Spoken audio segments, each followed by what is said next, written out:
Peel Living Annual General Meeting of June 25, 2020. Hello, everyone, and welcome to our annual general meeting. 18 months ago, Regional Council, as sole shareholder of Peel Housing Corporation, transformed the composition of the board and appointed 5 regional staff as directors.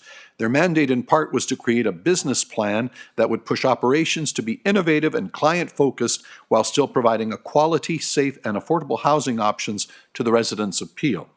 The board was also charged with considering the impact of the business plan on tenants, ensuring that client satisfaction remains high, while also maximizing operational efficiency.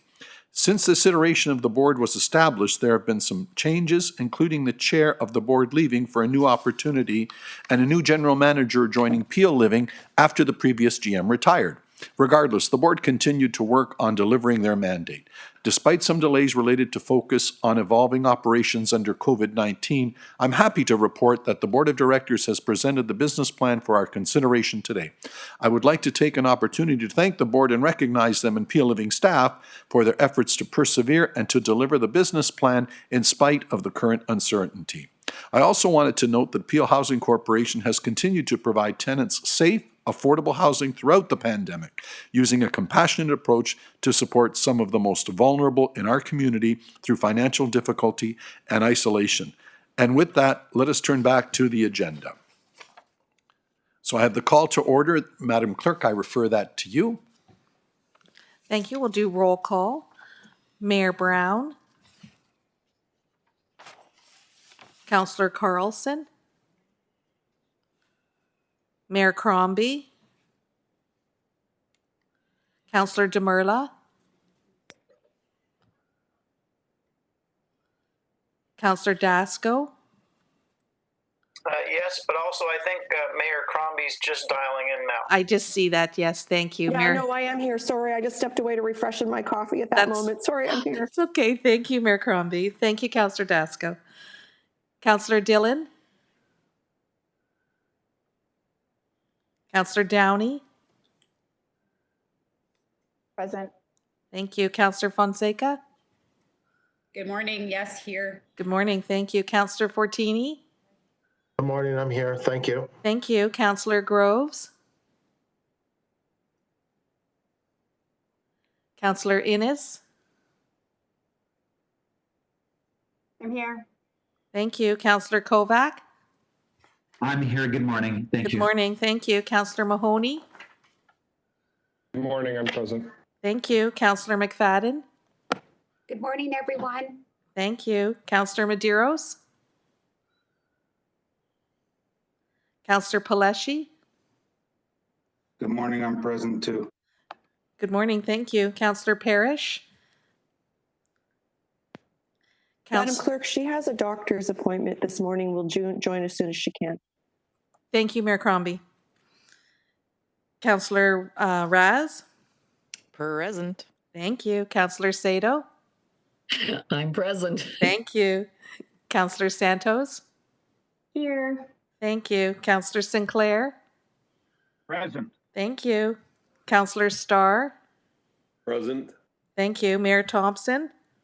Present. Thank you. Councillor Vicente. Present. Thank you.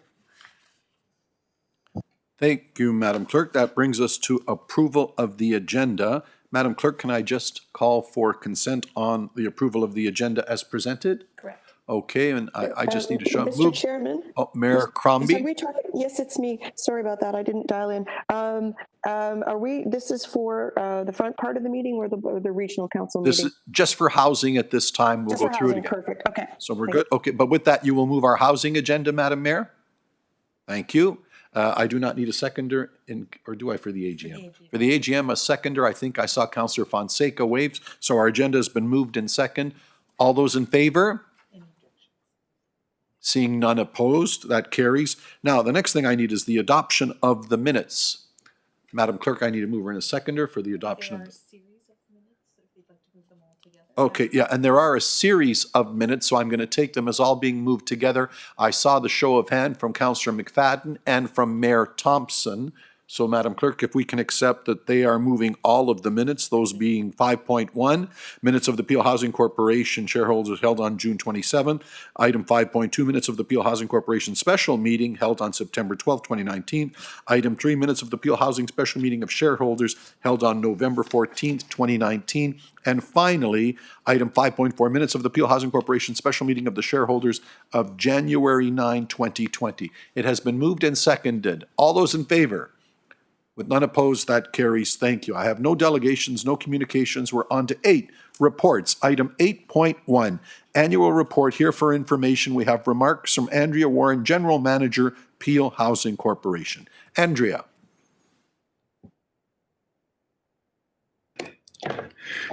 Good morning, everyone. I'm hoping you can hear me just fine. Thank you for the opportunity to highlight Peel Living's achievements for 2019. I would definitely characterize 2019 as a foundational year, with new leadership, updating our legacy systems related to technology, and commencing the development of the business plan. Despite the numerous changes, Peel Living implemented several projects that will help support key improvements in the future. And a few examples, including the relocation of tenants at East Avenue to allow for its redevelopment. And I'm particularly proud to say that all of those relocated tenants chose to live in other Peel Living buildings. Peel Living continued to grow and expand our community partnerships, including having 32 different agencies provide over 80 programs in Peel Living in-kind space to offer programs to support our tenants and members in the community. We will continue to work to find new ways of doing business and improve responsiveness and engagement with our tenants, and to find ways to improve a sense of safety within our buildings. A clean building initiative was designed and implemented, which saw cleanliness scores improve across the portfolio. There were key improvements in areas that directly benefit our tenants, including bike rooms, gardens, mechanical rooms, and storage areas. So this was our first year of that program. It's a start. I'm really excited about the possibilities. The number of Peel Living tenants agreeing to smoke-free leases increased, approaching 10% of units since its implementation in November of 2018. And our building condition assessment program has become more robust and found that our condition and building performance are in a good state of repair. 20% of the sites will be assessed annually, with a complete cycle of the portfolio finished over 5 years.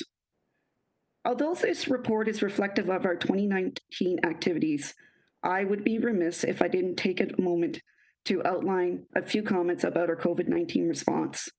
It has been comprehensive and been founded on public health guidance. We have been innovative, leveraging partnerships with other regional departments to offer additional supports to our tenants during this challenging time. A few examples include wellness checks for our seniors and vulnerable tenants, as well as putting in place enhanced cleaning protocols and additional safety measures to protect tenants and staff. We have established a structured rent deferral program and increased the range of options tenants have to repay their rent arrears. We do have a true understanding that our tenants are vulnerable to financial hardships, and we are looking to work in ways with partnership to assist them and to help preserve our long-term financial sustainability. Looking to the future, Peel Living will build on its solid foundation and continue to find ways to evolve and improve our services to tenants. I'm excited about what we can achieve. And Andrea, we're starting to lose you a little bit. Andrea, can you hear me? Andrea, if you'll just wait a moment. I see you've stopped, but the transmission's lagging. Give us one moment. Thank you very much. And I think she was towards the end of her presentation, so I will leave it at that. Are there any questions with regards to 8.1? Councillor Fonseca is on my list. Councillor Fonseca. Thank you, through you, Mr. Chair. Actually, my questions were around the COVID response. So I'll leave it for now. I just wanted to say thank you very much because will we be going through each report? Yes, we will. Okay, so I'll hold my questions. I just want to say thank you so much to Andrea and to all the staff for everything that has gone on in 2019 with Peel Living. And not only, she mentioned the cleanliness, the changes to cleanliness, the different supports and services in the buildings, but also in terms of the security, the pilot security program that was put in place. And I hope that this will continue to be rolled out. Thank I you. will speak to, I did have a few questions, but I'll wait until, what item? Oh, 8.3. I'll acknowledge you at 8.3. Commissioner Sheehy, you had a comment?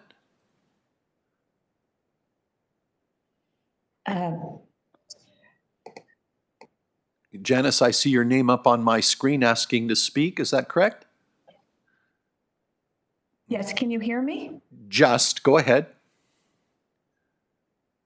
Oh, I was just going to say if Councillor Fonseca would like to go ahead with your questions. I understand that Andrea is having technical issues and cannot hear the meeting, but I'm happy to try to address them, or we can wait and Andrea can try to get back into the call. Yes, I think we shall. I'll knock off 8.1 while we're at it, as moved by Councillor Fonseca, that is here for receipt. All those in favor? Seeing none opposed, that carries. Item 8.2, financial statements here for information. Remarks by Stephanie Nagel, Treasurer, Peel Nonprofit Housing. Stephanie. Good morning, Chair and Councillors. Can everyone hear me? Yes, thank you. Okay, great. I'm going to keep my comments fairly brief this morning because I know we have a few reports on the agenda to get done before the council meeting starts. But as Treasurer for Peel Housing, I wanted to start by confirming that our external auditors issued our Audit Findings report earlier this year. And in that report, they recorded no unrecorded differences and no control deficiencies. So in essence, we had a very clean audit this year. The 2019 financial statements and the audit report were presented to the board of PHC on May 6th at their meeting and were approved then. These statements are also consolidated into the region's financial statements as we are the sole shareholder of the Peel Housing Corporation. And as such, the Audit and Risk Committee has also seen and approved PHC's report and our consolidated region's financial statements. So to provide a little bit of context, Peel Housing Corp does prepare an annual budget as well. And in that budget, we do budget for a surplus of funds from operations, which are used to increase our reserves and fund our state of good repair. As Andrea mentioned, the asset management piece is a key component as we move to the building repairs and maintenance. This information is reported within the annual financial statements along with other key data points. Peel Housing Corporation continues to seek alternative financing and working with the service manager at the region to address additional capital needs, as we noted from the condition assessments and the resulting asset management planning. In the current year, COVID-19 has resulted in some tenant hardships related to rent and other such payments. And Andrea did speak to this, but PHC is working with our tenants by providing additional supports and payment deferral options. And it's anticipated that for 2020, PHC will meet its year-end obligations. However, we will be challenged to generate surplus to the same degree as what we've budgeted and what we've seen in prior years. So that will affect our reserve balances and some of our needs for funding in the future. Overall, I wanted to thank staff and the board for a very successful 2019, and also for all the work and collaboration that was done to assist during this recent pandemic as we address tenant and building needs, and also some great work put into the business plan as we move forward. And thank you very much. I'll take any questions if you have them. Yes, thank you. Are there any questions at this time regarding Report 8.2? I see none on my list and no show of hands. So with that, perhaps Councillor Mahoney can move receipt of 8.2. All those in favor? None opposed. That carries. Brings us to 8.3. Peel Living COVID-19 Pandemic Response. It is here for information, and I know my first questioner is Councillor Fonseca. And can we, Councillor Fonseca, why don't you proceed? And we're going to hope Ms. Warren's back on the line as well. Councillor Fonseca.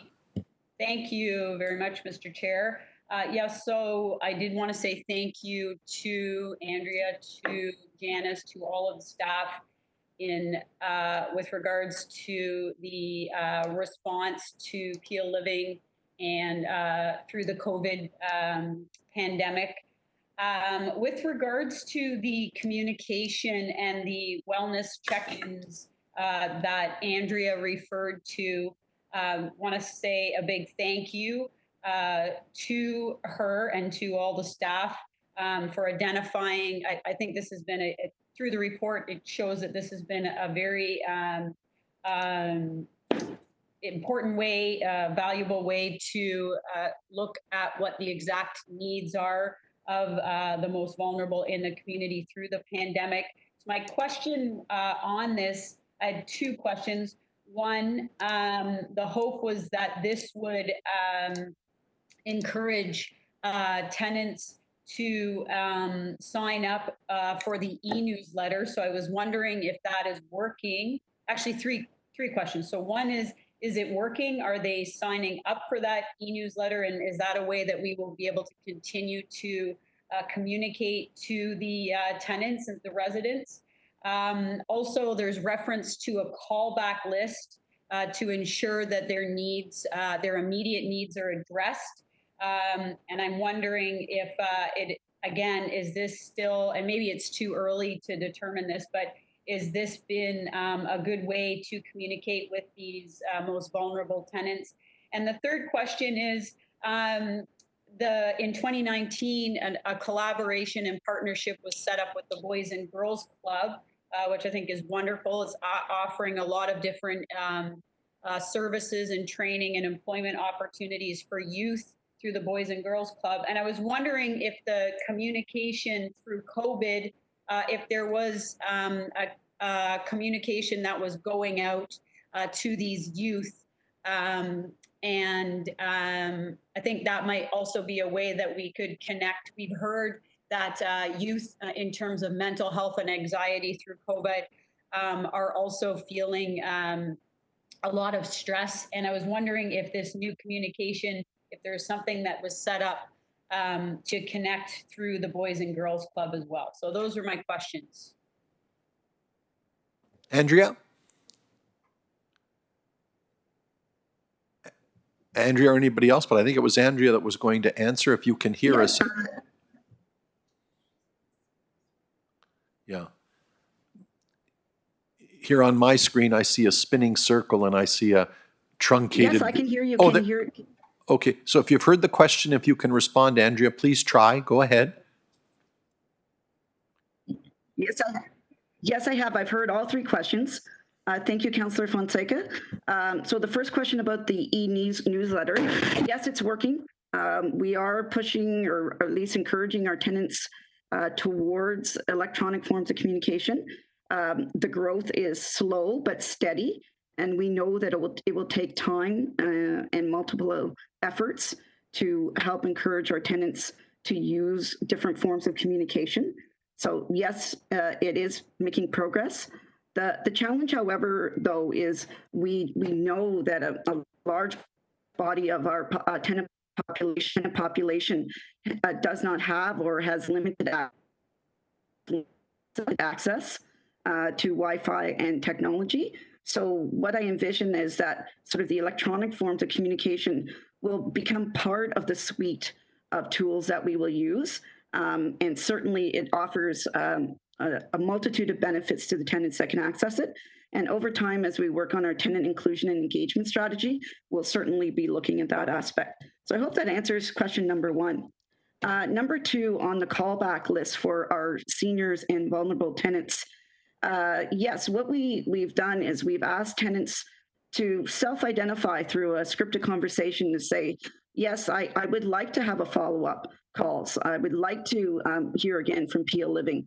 And for those that self-identify, we've actually started a pilot and partnering with volunteer services.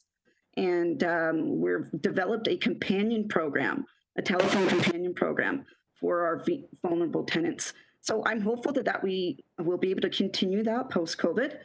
We'll have to wait and see. It's early days. The really interesting fact is that it's actually a small cohort of tenants that said that they're particularly isolated and vulnerable, but we have certainly put those supports in. And on the third question for the Boys and Girls Club, yes, we have been actively working with this group. They truly are one of our valued community partners. We traditionally, we hired the youth to help come and paint in various capacities in our facilities, but we have been in touch with them. They're developing a virtual program this year. And like I say, we continue to find ways to partner with them in that regard. So I hope that answers your questions, and I thank you for them. Yep, thank you very much. Thank you. My next speaker is Councillor Vicente. Thank you, Chair. Just to confirm, we're on item 8.3, correct? That is correct. Please proceed. Okay. So through you, Chair, just looking for information from staff on two items. You detailed here in the report the level of response that we have done to ensure that safety during this time is ensured. How effective has that been? Have we had outbreaks in any of our Peel Living residences? Yes, thank you for the question. It's Andrea. So a number of aspects to the question. So the first part of the question is, have we had outbreaks? As a landlord, we're actually not entitled to notice in terms of individual tenants actually coming down with COVID, and nor are we allowed or permitted to disclose that. So we certainly have been working within the regional protocols. So I trust that suffices as a response on that. Security, we've actually taken an iterative and I think the word agile is sometimes overused, but we've been fluid in terms of responding to where the need is.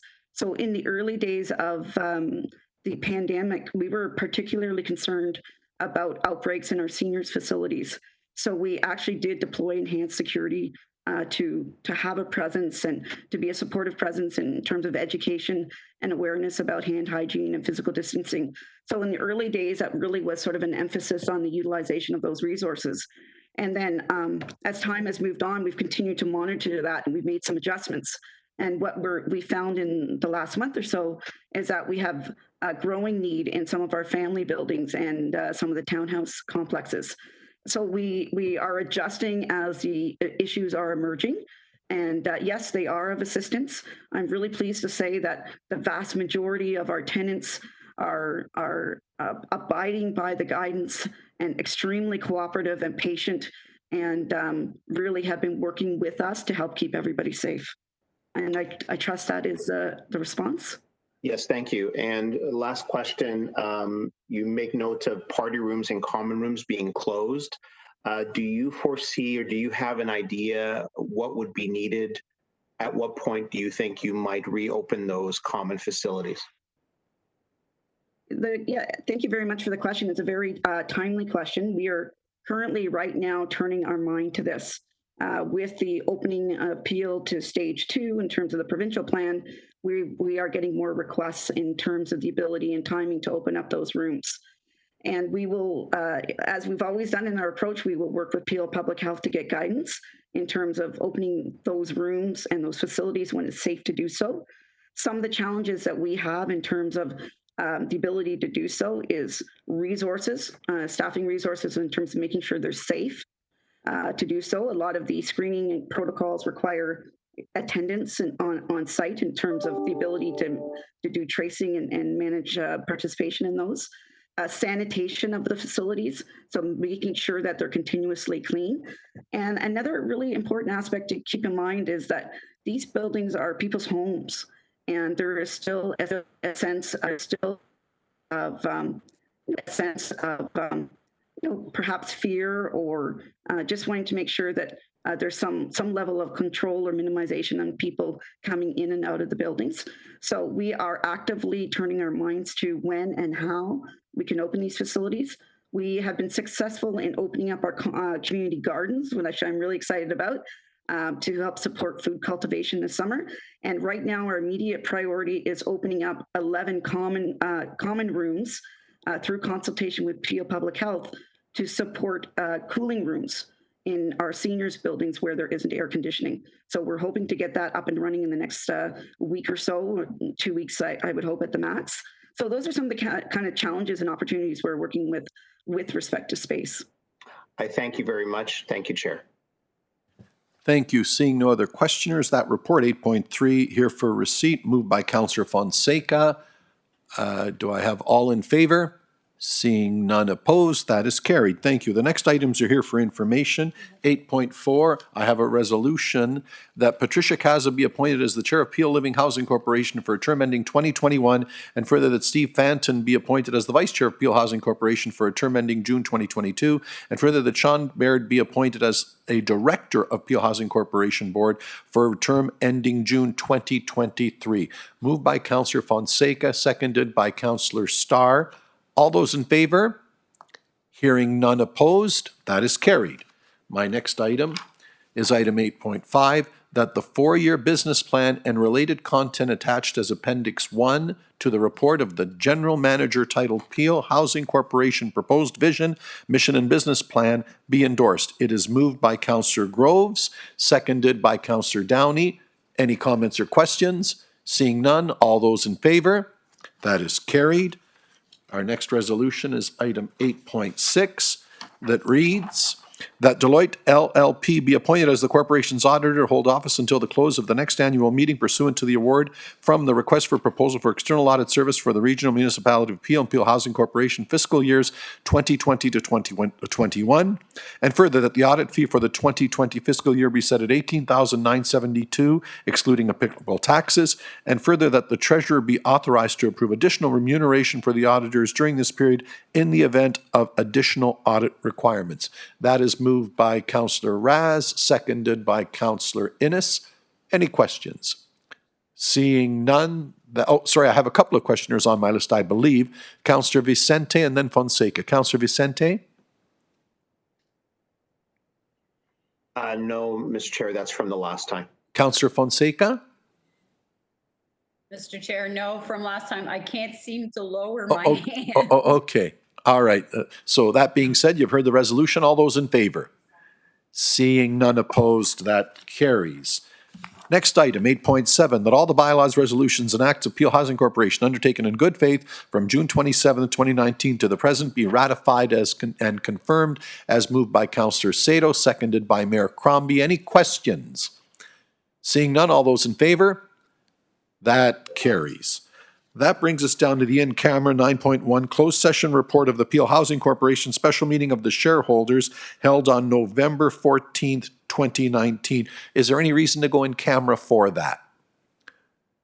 Seeing none, Madam Clerk, do I just need receipt to remove her? You have the resolution before me that the closed session report of the Peel Housing Corporation special shareholders meeting held on November 14, 2019 be received as moved by Councillor Starr, seconded by Councillor Sinclair. All those in favor? None opposed. That is carried. And now we have some closing remarks from our chair, Patricia Kaza, and I believe you would like to add your remarks now that you've been appointed the chair of the board. Congratulations, Patricia. Thank you very much. Thank you, Chair Nika. And good morning to all, and thank you for this opportunity to provide remarks on behalf of the board. In my usual position with the region, I am the Deputy Regional Solicitor and Acting Director of Legal Services. Today, however, I appear before you in the role of Chair of the Board of Directors of Peel Housing Corporation, and I'm pleased to provide closing remarks at today's annual general meeting. 2019 was a year of change for the corporation, as it marked the completion of the first year of operations under the direction of the first staff-led board. It was also a year of reflection and renewal, as the board worked closely with staff to review Peel Living's mandate and core functions, and to recenter operations through the creation of a new vision and mission. Peel Living's vision is to be a housing provider, contributing to healthy communities in Peel, fostering a sense of pride in those who live there. Its mission? To provide housing options that are affordable, sustainable, and well-maintained, and to support our tenants through access to community supports and services.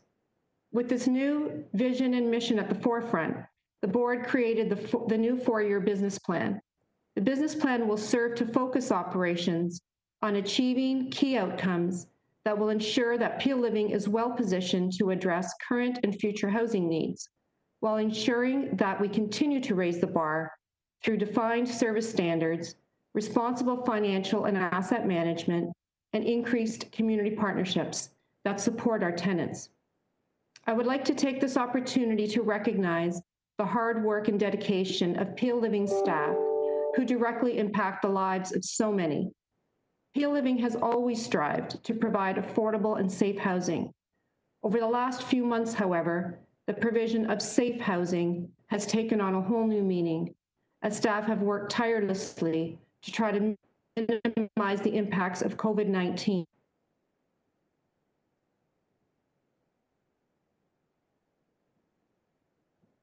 Within our buildings and tenant communities. A big thank you to all of our staff. I would also like to extend it is through your support that this valuable work is enabled. Together, we are making a difference in our community.